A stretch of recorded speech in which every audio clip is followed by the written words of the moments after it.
श्रीनिजेनितीर्थं देवीन्नविन्नवन्दं वन्दे तं सर्वदा शिरसा प्रणम्य परमात्मानं सिद्धं त्रैलोक्यवन्दितं स्वाभाविकचिदानन्दस्वरूपं निर्मलावयं शुद्धजीवादिद्रव्याणां देशिकं च दिनेश्वरं द्रव्यसङ्ग्रहशुद्धानां नृत्यं वक्षे समासता नमो अर्हन्तायं नमो सिद्धायं नमो वायर्याणं नमो वज्रायाणं नमो लोहेशवसावरम्।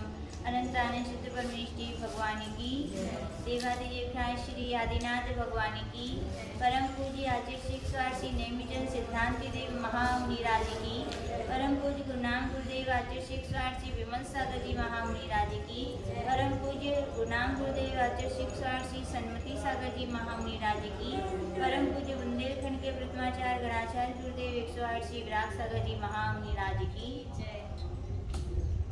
हम सभी यहाँ पर आचार्य श्री नेमिचंद महाराज के द्वारा लिखित ग्रंथ और उस पर लिखी गई आचार्य श्री ब्रह्मदेव सूरी के द्वारा संस्कृत व्याख्या अधिकार 1 की गाथा नंबर 8 में यहाँ चल रहा है। यहाँ पर आचार्य भगवान जीव के जो 9 अधिकार कहे हैं उसमें कर्ता अधिकार के बारे में यहाँ विशेष रूप से समझा रहे हैं।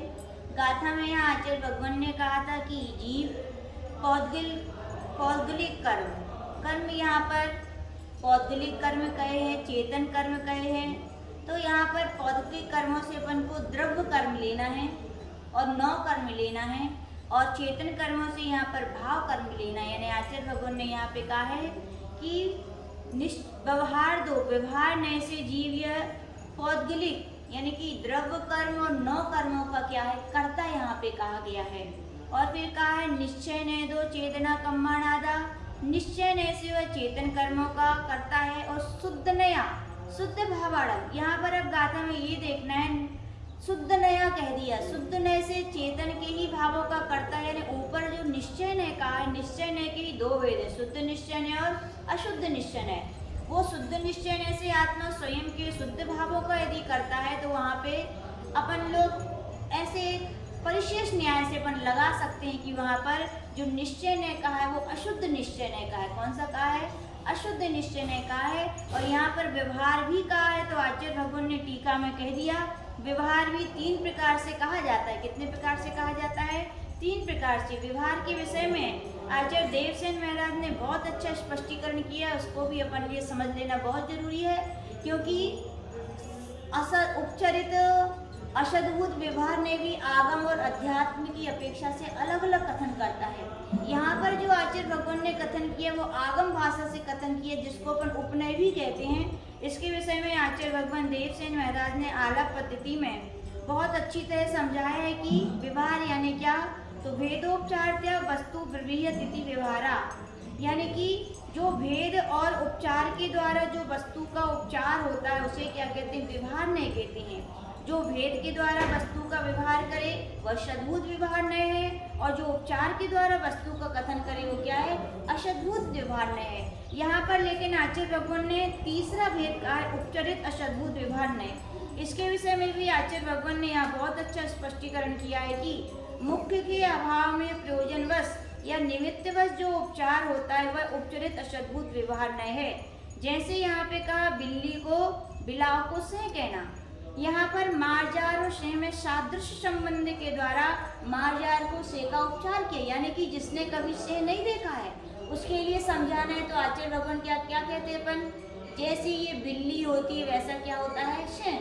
यद्यपि कोई बिल्ली कोई शेह नहीं है, लेकिन सादृश्य संबंध, यानी कहने का तात्पर्य जैसी बिल्ली की कुछ धारियाँ होती हैं, चलने का होता है, वैसा ही शेर होता है। सादृश्य संबंध जहाँ, यानी कि जितने प्रकार के जो संबंध जहाँ पर बताए जाते हैं उसे क्या कहते हैं? उपचरित अशद्भुत व्यवहार नय। और संबंध के विषय में आचार्य भगवान ने बहुत सारे संबंधों का कहा है। अविनाभाव संबंधी होता है, संश्लेष संबंधी होता है, परिणामी संबंध, श्रद्धा श्रद्धेय संबंध भी होता है। जहाँ पर आचार्य भगवान ने उमा स्वामी महाराज ने भी, आप सभी जानते हैं, पहला सूत्र का कौन सा कहा? सम्यक दर्शन ज्ञान चारिताणी मोक्ष मार्ग। यहाँ पर जो क्या, और उसके बाद तत्वार्थ श्रद्धानम सम्यक दर्शन, तत्वों के श्रद्धान का नाम क्या है? सम्यक दर्शन है। तो यहाँ पर श्रद्धेय संबंध है, यानी कि यहाँ पर किस न्याय की अपेक्षा से कहा गया? 7 तत्वों के श्रद्धान करने को सम्यक दर्शन कहते हैं। तो संबंध है यहाँ कौन सा है? श्रद्धा और श्रद्धेय। तो कौन सा न्याय होगा? जहाँ जहाँ भी संबंध कहा जाए वहाँ नियम से आप समझ जाइए वहाँ पर कौन सा न्याय? उपचरित अशुद्धभूत व्यवहार न्याय। और यहाँ भी आचार्य भगवान ने जो कहा है कि व्यवहार से यह आत्मा औद्गलिक कर्मों का करता है, तो इसमें भी संबंध है। कौन सा संबंध है? तो यहाँ पे निमित्त नैमित्तिक संबंध है। कौन सा संबंध है? निमित्तिक नैमित्तिक संबंध है। बहुत सारे संबंध होते हैं। तो यहाँ पर इतना ही कहना था कि यहाँ पर जो उपचरित अशुद्धभूत व्यवहार न्याय का कथन किया है वो कौन सा किया है? मुख्य के अभाव में जो प्रयोजन बस संबंध स्थापित करके जो कथन किया जाता है उसे क्या कहते हैं? उपचरित अशुद्धभूत व्यवहार न्याय। कौन सा संबंध है? निमित्त नैमित्तिक संबंध है। जीव परिणाम उसमें निमित्त है, और क्या होता है? जैसे ही जीव परिणाम करता है तो क्या होता है? वे कर्माण वर्गना कर्म रूप से परिणत होकर के अपनी आत्मा से क्या हो जाती है? चिपक जाती है। तो क्या है? ये निमित्त भाव बने, और नैमित्तिक कार्य क्या हुआ? कर्माण वर्गना का कर्म रूप परिणाम होना हुआ। ऐसे कभी क्या उल्टा भी होता है? जब द्रव्य कर्मों का बांधे हैं, स्थिति को बांधे, स्थिति होगी तो उसको उदय में भी आएंगे, उदय में आते हैं तो फिर क्या होता है? फिर जीव उन्हीं द्रव्य कर्मों के निमित्त होकर के राग द्वेष रूप कार्य करता है, नैमित्तिक हो जाता है। तो आचार्य भगवान कह रहे हैं द्रव्य कर्म और भाव कर्म में क्या है? निमित्त नैमित्तिक संबंध है। तो इसलिए आचार्य भगवान ने यहाँ स्पष्ट कर दिया कि द्रव्य कर्म और नौ कर्म जीव इनका करता है। तो कौन से न्याय से है? उपचरित अशुद्धभूत व्यवहार न्याय से। क्यों? क्योंकि में निमित्त नैमित्तिक संबंध यहाँ पर कहा गया है। यहाँ पर टीका में आचार्य भगवान ने एक बहुत अच्छा शब्द कहा था, शुद्धात्म तत्व भावना शून्य। इतना अच्छा शब्द है, वास्तविकता में विचार करना चाहिए कि ये कर्म क्यों आ गए हमारे, क्यों द्रव्य कर्म हमसे बन गए। तो आचार्य भगवान ने सीधा कहा शुद्धात्म आत्म भावना से आप शून्य थे। बात सही है। जब व्यक्ति अपने घर को सूना छोड़ता है तो पर लोग क्या करते हैं? उस पर कब्जा कर लेते हैं। तो सही है, अपन अपनी आत्मा ही अपना निज घर था, लेकिन उसकी भावनाएं तो अपन नहीं भाई उसको सूना छोड़ दिया। सूना छोड़ दिया तो नियम से क्या हुआ? दूसरे लोग आ गए, यानी कौन आ गए? अपन ने पर पदार्थों की भावना की, किसी से राग किया, किसी से देश किया, और जिससे राग किया तो वे मेहमान आके भी बैठ गए, और जिससे देश किया तो वे भी बदला लेने के लिए आके बैठ गए। तो क्या हो गया? घर भर गया। क्या हो गया? कर्म बन गए। और जब व्यक्ति, अब प्रश्न ये उठता है कि आपका ही घर है, वे पराये व्यक्ति, यानी अपन तो ये कहें आत्मभूत पदार्थ होते हैं और अनात्मभूत पदार्थ होते हैं। अपन आत्मभूत पदार्थ यानी आत्मा की भावनाओं से संबंध रखने वाले, आत्मा के विचार ही अपने थे, लेकिन अपन ने अनात्मभूत परिणाम किए और तज्जन्य वे अनात्मभूत पदार्थ हमारे घर में आ गए। अब आप लोग भी जानते हैं, आपके घर में कोई बिन बुलाए मेहमान आ जाए तो घर खाली करना बड़ा, घर में आना तो लोगों का आसान है, लेकिन खाली करवाना बड़ी टेढ़ी खीर है। देखते हैं मंदिरों की जगह पर लोग कब्जा कर लेते हैं, मंदिर वाले खाली करवाने में इनको पता चल जाती है। क्या आ तो जाते हैं, वो हमारी कमी है कि हमने उस पर ध्यान नहीं दिया, लेकिन अब भगाना है तो पुरुषार्थ भी किसको करना पड़ेगा? अपन को ही। और उसमें पुरुषार्थ करने के लिए क्या करना है? सब लोग जानते हैं, घर में मेहमान आए कब तक रुकेंगे बताओ? जब तक आप उनकी क्या करोगे? सेवा शुश्रूषा ध्यान रखोगे, और ध्यान रखना छोड़ दो। भोजन के समय भोजन मत पूछो, मत दो, और कार्यों को मत कर, कब रखें? वे कहेंगे हमारा सम्मान यही नहीं है, तो वे अपने आप क्या होंगे? भग जाएंगे। या कहें आप अपने कार्यों में लगे रहें, उनके कार्यों में आप ज़्यादा दखलदारी ना करें, तो उनको खराब लगेगा, ये तो हमारा ध्यान ही नहीं रख रहा है। तो आचार्य भगवान भी ऐसे ही कह रहे हैं कि भैया आपका तो शुद्ध, आपकी जो आत्मा है, आप जीव द्रव्य हो, आपका स्वभाव अपने शुद्धात्म आत्म भावनाओं में ही डूबे रहना था, लेकिन आप उनसे शून्य हो गए, यानी कि रहित हो गए। तो दूसरे कर्मों ने क्या कर लिया? आप पर बंध गए। अब क्या करो? आप अपने फिर से आत्म भावनाओं में क्या हो जाओ? अपने कार्यों में लीन हो जाओ। अपने आप क्या होंगे? कर्म। जब आप आत्म भावना में लीन होगे तो ना किसी से राग हो, ना किसी से द्वेष होगा। नए मेहमान भी नहीं आएंगे और अपने आप ज्ञान भावना में, आत्म भावना में इतनी शक्ति है कि पूर्ववत कर्म भी क्या होते हैं, निर्जीर्ण हो जाते हैं। वे मेहमान अपने आप क्या होंगे, चले जाएंगे। तो यहाँ पे आचार्य भगवान ने बहुत अच्छा शब्द किया कि शुद्धात्म भावना सुन, ये अपने लिए एक प्रकार से कहें कि उन्हें दंड दिया है। क्या दिया है, दंड, कि कहाँ अपन जीव तरफ में अपनी आत्म भावना से अपन को भरे रहना चाहिए।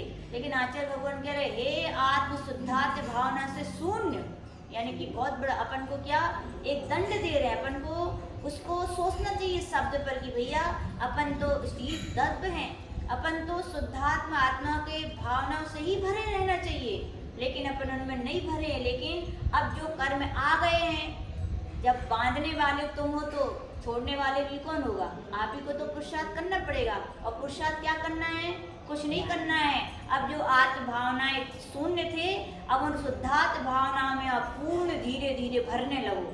जैसे ही भरने लगोगे राग द्वेष होएंगे नहीं, द्रव्य कर्म अपने आप चले जाएंगे। और जो आएंगे उनमें भी तुम ज्यादा ध्यान नहीं दो तो वो भी क्या होंगे, अपने आप चले जाएंगे। तो ये शब्द वास्तविकता में आचार्य भगवान ने, यानी कि ब्रह्मदेव सूरी ने हृदय को स्पर्शित करने वाला शब्द यहाँ पर लिखा है। तो आगे अपन ने इतना प्रकरण पढ़ लिया था।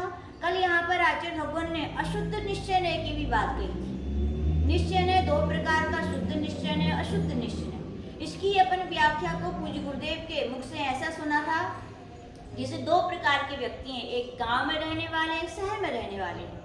शहर में रहने वाले लोग कुएं से पानी भरते हैं और कुएं में पानी कभी कभी गंदा वगैरह भी आता है, तो क्या करते हैं, वो उसी को गंदे पानी से पी करके अपनी क्या करते हैं, प्यास बुझाते हैं। बुझाते हैं कि नहीं। और शहर के व्यक्ति समझदार होते हैं, कोई फिटकरी, कोई फिल्टर करके उस पानी को क्या करते हैं, पीते हैं, शुद्ध पीते हैं। वो अशुद्ध पीता है। क्यों? तो ऐसी आचार्य भगवान कह रहे हैं कि अशुद्ध निश्चय नय, यानी क्या, जो कर्मोपाधि से सहित जीव हैं, जो विषय कसायों से भरे हुए हैं, वे विषय कसायों से युक्त ही राग द्वेष आदि भावों का क्या करते हैं, पीते हैं, या कहें उनका सेवन करते हैं। अशुद्ध नय यानी क्या, जो कर्मोपाधि से सहित जीव हैं, जो राग द्वेष से युक्त परिणामों के साथ तन्मय होकर, और क्योंकि निश्चय नय है, निश्चय नय यानी अभेद का कथन या तन्मय हो जाना, यानी निश्चय यानी भाव तो अपने आत्मा के ही हैं, यद्यपि वो शुद्ध ही अपनी आत्मा में लगने चाहिए थे, लेकिन कर्म उपाधि से अपन सहित हैं, तो विषय कसाय अपने चारों तरफ हैं, तो अपन विषय कसायों में भरे उन राग द्वेषी परिणामों का क्या करते हैं, सेवन करते हैं। तो आचार्य लोगों ने यही कहा था, अशुद्ध निश्चय नय से यह जीव जब द्रव्य कर्मों का उदय आता है तो उनसे प्रभावित होकर के निमित्त नैमित्तिक संबंध है, उनसे क्या हो जाता है, प्रभावित होता है। क्रोध कर्म उदय में आया तो क्या हुआ, क्रोध रूप भाव कर लिए, क्या हुए, कर्म का कर्मोपाधि भी है और क्रोध रूप में वो तन्मय हो गया, उन्हीं भाव में तन्मय हो गया। इसलिए आचार्य भगवान ने यहाँ पे उसे अशुद्ध निश्चय ने कहा है कि जब जीव कर्मोपाधि से सहित होकर अशुद्ध भावों में ही तन्मय हो जाता है, और अशुद्ध भाव कौन है, राग द्वेष है। तो आचार्य भगवान ने यही कहा है कि जैसे अग्नि में तपे हुए लोहे के गोले के समान तन्मय होने से निश्चय है, अग्नि का संपर्क पाकर के लोहा भी गर्म हो गया, तन्मय हो गया, दोनों एक हो गए। क्रोध या और भी कर्मों का उदय आता है तो अपन क्या हो जाते हैं, उन रूप ही हो जाते हैं। क्रोध आया तो क्रोध करने लगे, मान आया तो माया करने, तो कह रहे हैं कि वैसे ही परिणाम अपन करने लगते हैं। तो आचार्य भगवान कह रहे हैं कि जीव भी किसने से, अशुद्ध निश्चय से स्वयं के राग द्वेष का क्या है, करता है। किसने से है, अशुद्ध निश्चय से। ऐसा अपन ने कल यहाँ पर प्रकरण बहुत सुंदर पढ़ा था। अब यहाँ पर उसी बात के लिए आचार्य भगवान आगे कह रहे हैं कि शुद्ध नया शुद्ध भावाड़म, शुद्ध नय शुभाशुभ योगत्रय व्यापार रहितेन शुद्ध बुद्धिक स्वभावेन यदा परिणमति तदानंत ज्ञान सुखादि शुद्ध भावानां छद्मस्तवस्थायां भावना रूपेण विवक्षित देश शुद्ध निश्चय नय करता। अब आचार्य भगवान के शुद्ध निश्चय नय से भी कौन, शुद्ध निश्चय नय के भी आचार्य भगवान तीन भेद कर रहे हैं। अपन ये प्रकरण पहले पढ़ चुके हैं, शुद्ध निश्चय नय भी, अशुद्ध निश्चय नय भी और शुद्ध निश्चय नय के भी तीन भेद, पारिणामिक शुद्ध निश्चय नय, एक शुद्ध निश्चय नय और एक देश शुद्ध निश्चय नय। तो यहाँ पर जो शुद्ध निश्चय ने कहा है वहाँ कौन सा लेना है? आचार्य भगवान ने खुद कह दिया एक देश शुद्ध निश्चय ने।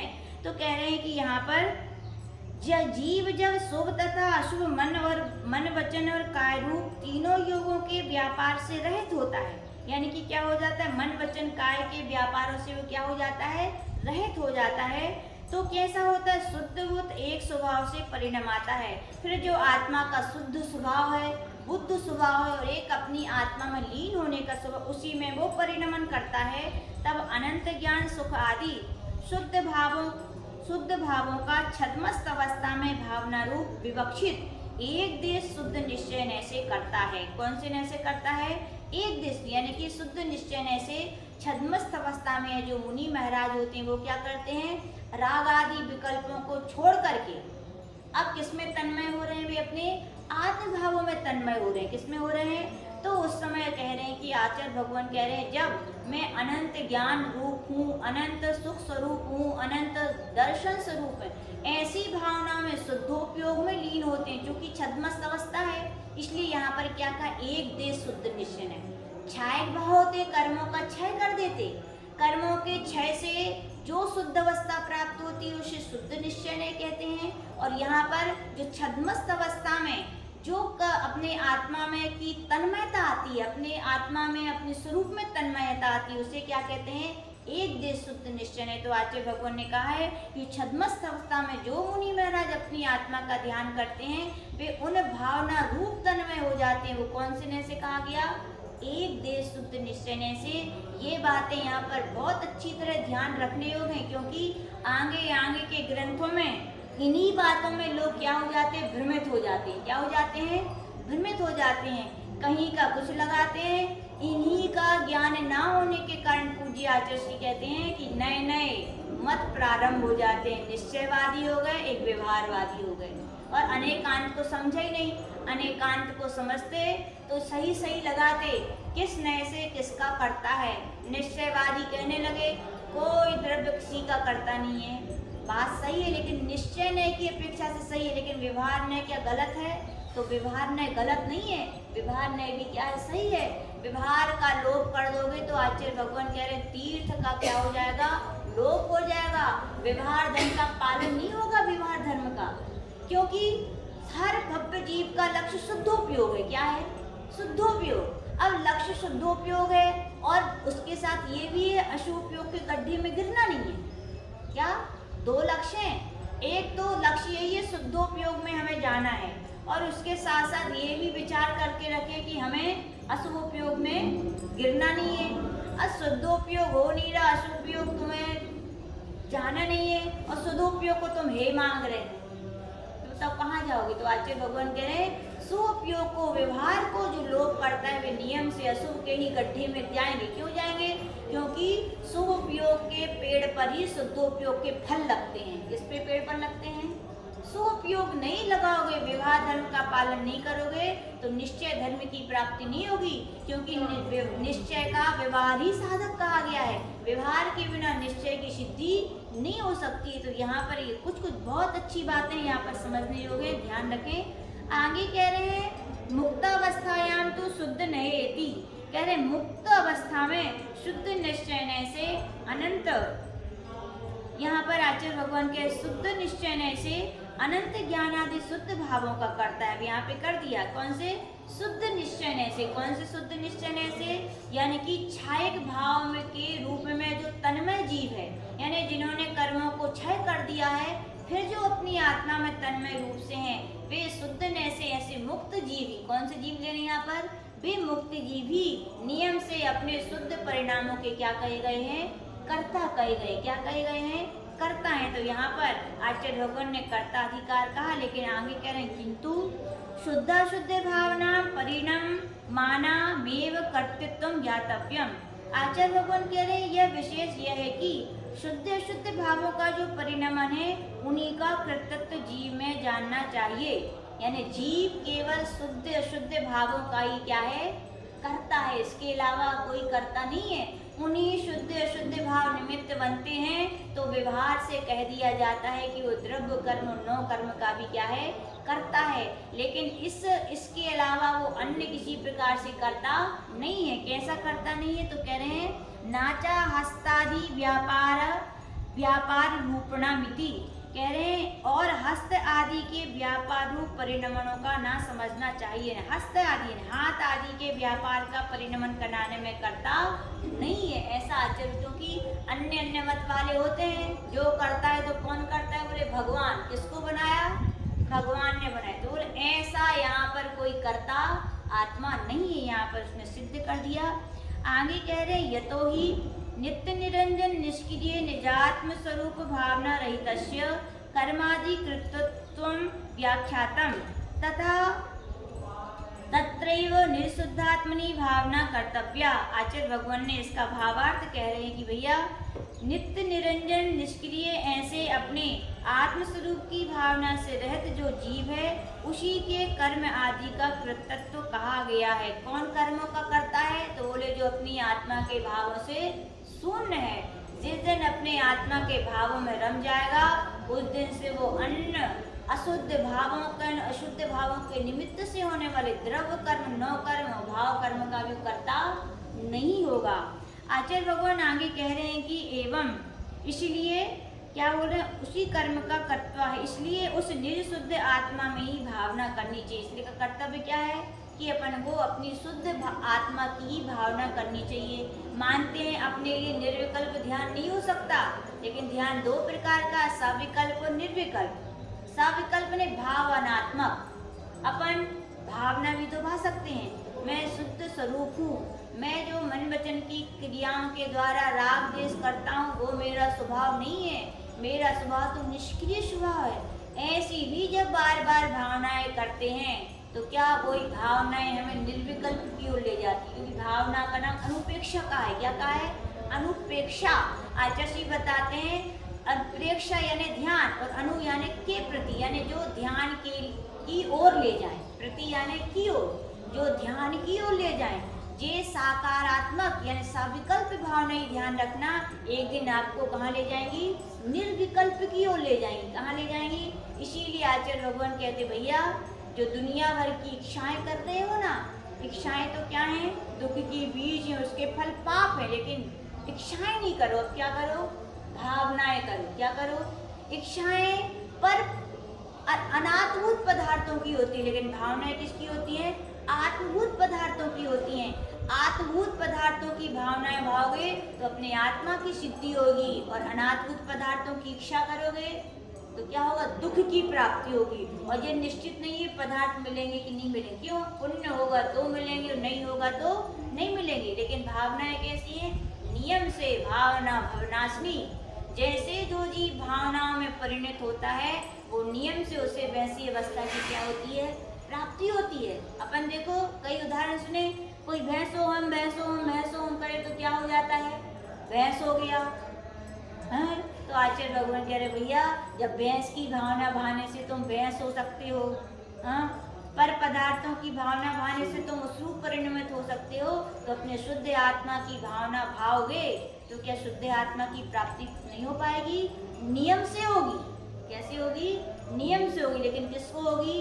जो भावनाएं भाएगा। कहने का तात्पर्य यह आचार्य भगवान कह रहे हैं भैया आत्मा का कल्याण खाली वेश बदलने से, खाली पिच्छी लेने से, खाली कमंडल लेने से नहीं होता। क्योंकि आचार्य कुंद देव अष्टपाल स्वयं कह रहे कि हे आत्मन, तुमने ऐसे पिच्छी कमंडल अनंतों बार लिए, अनंतों बार मुनि वेश को धारण किया है, लेकिन क्या नहीं किया? क्या नहीं किया? यस्मात् क्रिया प्रतिफलंति न भाव शून्य। भाव नहीं लगाए। कहाँ नहीं लगाए? अपने आत्मा के लिए। जहाँ सुख है, सुख की चाह तो है, लेकिन जहाँ है वहाँ सुख की अपन ने ढूंढा नहीं, खोज नहीं की। खोज क्या करना? वो तो अपने पास ही है, अपन उसको उस जगह नहीं, अपन वैसी भावनाएं नहीं भाते। तो आचार्य भगवान कह रहे भैया कुछ भावनाएं भाव या ना भाव, लेकिन अपने आत्म स्वरूप की तो क्या करो? भावनाएं भाव। क्योंकि कहा जाता है आत्म भाव, शुद्धात्म भावना से जो शून्य है भैया उनको आत्म सुख परिपूर्ण कैसे मिलेगा? वो आत्म सुख बहुमूल्य कैसे मिलेगा? मिल सकता है क्या? नहीं मिल सकता। आत्म भावनाओं से पूर्ण बनो तो क्या होगा, वो आत्मा का सुख भी आपको क्या मिलेगा, परिपूर्ण मिलेगा। तो आचार्य भगवान ने ऐसा कहा। अब यहाँ पर शेष अभवार्थ के बाद मतार्थ का भी कथन बहुत सुंदर है। यहाँ पर आचार्य भगवान ने कहा है कि जीव को कर्ता कहा, तो क्यों कहा, तो आचार्य भगवान कह रहे हैं एवं सांख्य मतम प्रत्येकांता कृत्यत्व निराकरण मुख्यत्वेन गाथा गता। यहाँ पर आचार्य भगवान कह रहे सांख्य मत, अपन ने पढ़े थे 6 प्रकार के मतों में क्या है, सांख्य मत है। तो सांख्य मत वहां पर कहता है कि जीव अकर्ता है, जीव कुछ नहीं करता, यानी आत्मा कुछ नहीं करता। ऐसे उनके मत के निराकरण के लिए आचार्य भगवान ने ये जीव को कर्ता कहा। क्या कहा, जीव करता है, तो इसका उन्होंने निराकरण किया। अब कैसे किया, क्या उन सांख्य मतों का कथन है वो कैसा मानते, इस विषय के लिए अपन विशेष कल सुनेंगे। जय बोले परम पूज्य गणाचार्य गुरुदेव विराग सागर जी महामुनि राज की।